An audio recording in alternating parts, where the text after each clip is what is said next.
ഇതൊരു വ്യത്യസ്തമായൊരു സിമ്പിൾ അച്ചാറാണ് കേട്ടോ. നമുക്ക് പെട്ടെന്ന് ഉണ്ടാക്കുകയും ചെയ്യാം. ബീട്രൂട്ടും ഡേറ്റ്സും വെച്ചിട്ടാണ്. നല്ല ടേസ്റ്റ് ഉണ്ട് കേട്ടോ. അപ്പോൾ അതിന് വേണ്ടത് കുറച്ച് ബീട്രൂട്ട്, ഇതും തന്നെ അളവൊന്നുമില്ല. ബീട്രൂട്ട് കുറച്ച്, അതിനൊരു 10-15 ഇത് കുരു കളഞ്ഞത്, കുറച്ച് പച്ചമുളക്, ഇഞ്ചി, കറിവേപ്പിൻ്റെ ഇല, പിന്നെ വെളുത്തുള്ളി.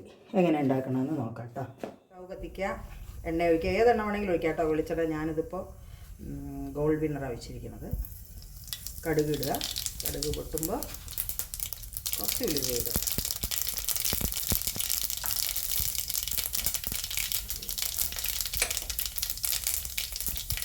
കടുക് പൊട്ടിക്കഴിഞ്ഞ് ഉലുവ ഒന്നാകുമ്പോൾ നമുക്ക് ഇഞ്ചി ഇടുക, പച്ചമുളക് ഇടുക, വെളുത്തുള്ളി ഇടുക, കറിവേപ്പില ഇടുക. ഇതെല്ലാം ഒന്ന് ഒരുപാട് ഇതാവണ്ട, കുറച്ച് ഇതായി കഴിഞ്ഞ് നമുക്ക് ഡേറ്റ്സ് ഇടാം. ഇതിൽ ഡേറ്റ്സ് ഒന്ന് ഉടച്ച്, അത് ഉടഞ്ഞോളൂ കേട്ടോ, തനിയെ ഉടഞ്ഞോളൂ. നല്ല സോഫ്റ്റായത് വാങ്ങാൻ, നല്ല ഹാർഡാണെന്നുണ്ടെങ്കിൽ നമ്മൾ ഇത്തിരി നേരം ചുടുവെള്ളത്തിലിട്ടിട്ട് അതിനൊന്ന് കുതിർത്താൽ മതി കേട്ടോ. എന്നിട്ട് നല്ലോണം ഒന്ന് എണ്ണയിൽ ചൂടാക്കി എടുക്കുക. ബീട്രൂട്ട് ഇടുക കേട്ടോ. ബീട്രൂട്ട് എല്ലാം കൂടെ ഒരുപാട് വേവാൻ പാടില്ല കേട്ടോ. ഒന്നും നമുക്ക് കടിക്കാൻ കിട്ടണം, എന്നാലും അതിൻ്റെ ടേസ്റ്റ് അറിയില്ല. ഒരുപാട് വെന്തുടയാൻ പാടില്ല, അതാണ്.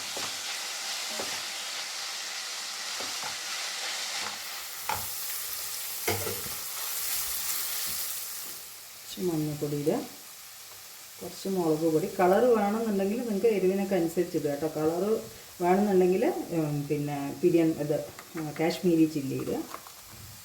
ഉപ്പിടുക.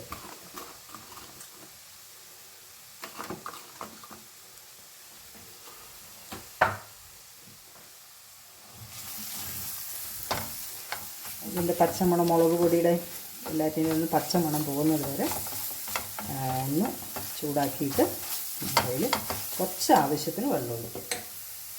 കുറച്ച് ഒന്നെല്ലാം കൂടെ ഒന്ന് സെറ്റായി വരാം. എല്ലാം കൂടെ കുറച്ച് വെള്ളം.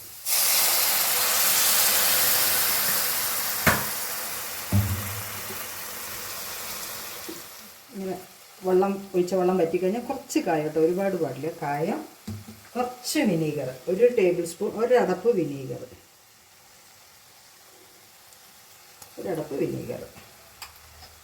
എല്ലാം കൂടെ മിക്സ് ചെയ്യുക, ഇറക്കി വയ്ക്കാം.